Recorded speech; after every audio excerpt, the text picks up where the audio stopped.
I have no fridge, cooler, stove, fuel, pots or pans. I do not drink coffee. I'm used to eating food cold. It does not bother me.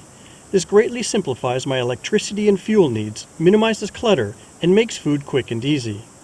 I have a can opener, scissors, 3 pieces of silverware, 1 bowl, 1 plate to clean. For food, I do a mix of restaurants, supermarket delis, and in-car meals. Here's an inventory. For breakfast, it's cereals, almond milk instead of regular milk as it lasts longer. Lunch is soups, salmon, sandwiches. Snacks, pistachios, jerky, nuts, dates. For suppers, I do Lou's Kitchen meats. The roast beef and turkey are my favorites. Ribs are a new one.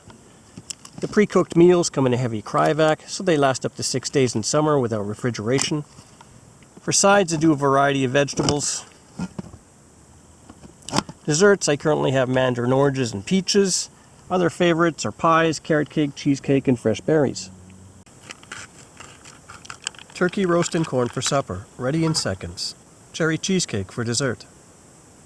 In cities and towns, I keep food stock at 3 to 4 days. Before driving to remote locations, I buy food for 7 to 10 days. I move all of the canned goods to the back of the car as there is a few inches of space between the mattress and hatch door. Storage in the front passenger seat, I carry 22 liters of water, usually lasts me about a week. 6-liter garbage can, cardboard cutout, wrap the bag around, makes everything nice and neat, add lid, lock, no spills. Behind the passenger seat, I use the floor to store tent, winter clothes, beach blankets, and Gore-Tex sleeping bag. On top of this is my bougie Victoria's Secret bag with clothes. Upon cleaning laundry, I pack it like this, so later I can just put my hand down the front of the bed and grab whatever I need. On top of my clothes, I add 1, 2, or 3 pillows to adjust the level, then I slide this board on top.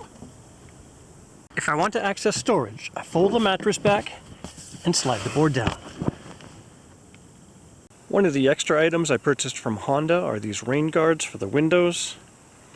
It allows me to keep the windows open at night a couple inches, so it doesn't rain inside, and I can circulate the air.